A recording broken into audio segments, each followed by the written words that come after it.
Pokemon Let's Go has two unique starter Pokemon, Starter Pikachu and Starter Eevee. These are buffed versions of Pikachu and Eevee, featuring base stats similar to some weaker fully evolved Pokemon, and various unique moves.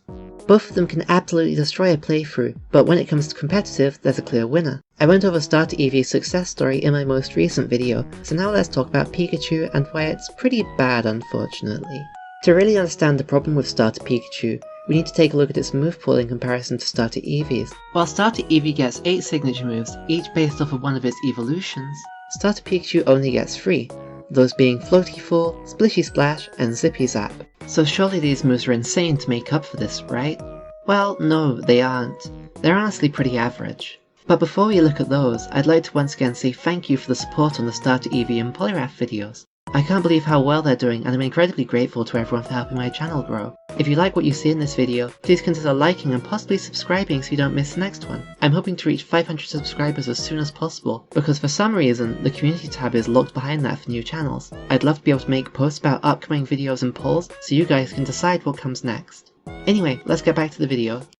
Let's look at Floaty Fall and Splishy Splash first, as they're less interesting and impactful. Floaty Fall is a 90 base power physical flying type move with a 30% chance to flinch, and Bouncy Bubble is a 90 base power special water type move with a 30% chance to paralyze. These moves are nice coverage moves to go along with Pikachu's electric stab, sure, but compared to the effect Eevee gets, like guaranteed burns and paralysis during your entire team's status, setting Leech Seed, or setting Reflect and Light Screen, they're just very average. Plus it's worth keeping in mind that these are non-stab 90 base power moves from Pikachu's very mediocre attacking stats of 80 and 75, so their damage can be disappointing to say the least. For example, Floaty Fall, a super effective move, deals about 38% maximum to Mega Venusaur, while Venusaur's neutral Sludge Bomb does 90% back. Oh yeah, did I mention that Starter Pikachu is really frail too?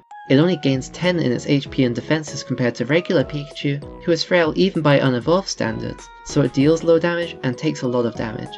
Not exactly what you're looking for in a Pokemon, but now let's talk about Starter Pikachu's slightly redeeming feature.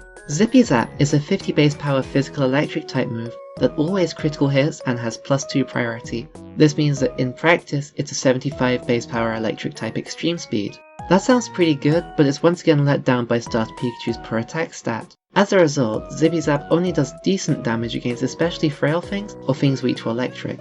It's also just fairly redundant against the vast majority of opponents, as Starter Pikachu's base 120 speed makes it one of the fastest Pokemon in the game anyway, but at least it's useful against especially fast threats like Mega Aerodactyl, Mega Alakazam, and Mega Beedrill. That's enough for it to be at least usable, but the issue is that picking off weakened Mega Evolutions is basically the only thing Starter Pikachu can do. It's simply too weak to get anything else done in the tier with stuff like Roost Mew. Even if you run Thunderbolt, your strongest reliable attacking move, that caps out at 28% against Mew. That's just pathetic. So how do you use Starter Pikachu? Well, the first answer would be to not. The most responsible answer, though, would be to use it in Let's Go Underused. Underused is a frailer metagame, and Pikachu outspeeds every viable Pokemon with the exception of Jolteon and Mega Pidgeot, so it's able to get at least something done. It's still not great and struggles a lot with competition from Jolteon, who is a lot stronger and also a little bit faster, but maybe you could run both on the same team. If you're set on using Pikachu in Let's Go Overused though, you're probably going to find the best results pairing it with Mega Beedrill. Mega Beedrill is a fast U-turn spammer, but the offensive teams you'd want to put it on tend to be really weak to Mega Aerodactyl and Alakazam, who outspeed Beedrill and all of its teammates. Luckily, as I mentioned earlier, Starter Pikachu can pick off weakened Mega Alakazam and Aerodactyl with Zippy Zap. It still has all the same drawbacks, like being unable to break through defensive stuff at all and being extremely frail, but we'll take what we can get. Oh, and don't even mention Candy Overused. Not only does Pikachu do absolutely nothing there with the higher overall bulk, but it also fatally prevents you from using Starter Eevee, the single best and most important Pokemon in the tier, as they're locked to their specific games. As a result, Starter Pikachu is arguably the single worst Pokemon to use in the tier. At least Magikarp doesn't stop you from running Eevee. And that about sums up Starter Pikachu's sad story and Let's Go competitive so far. What do you think about Starter Pikachu? Should it have been better? And if so, how would you improve it? I think I'd give it a high power signature move to offset its poor attacking stats. Maybe like 120 base power, but there are loads of different ways it could be made better, so I'm curious to hear what you guys can come up with.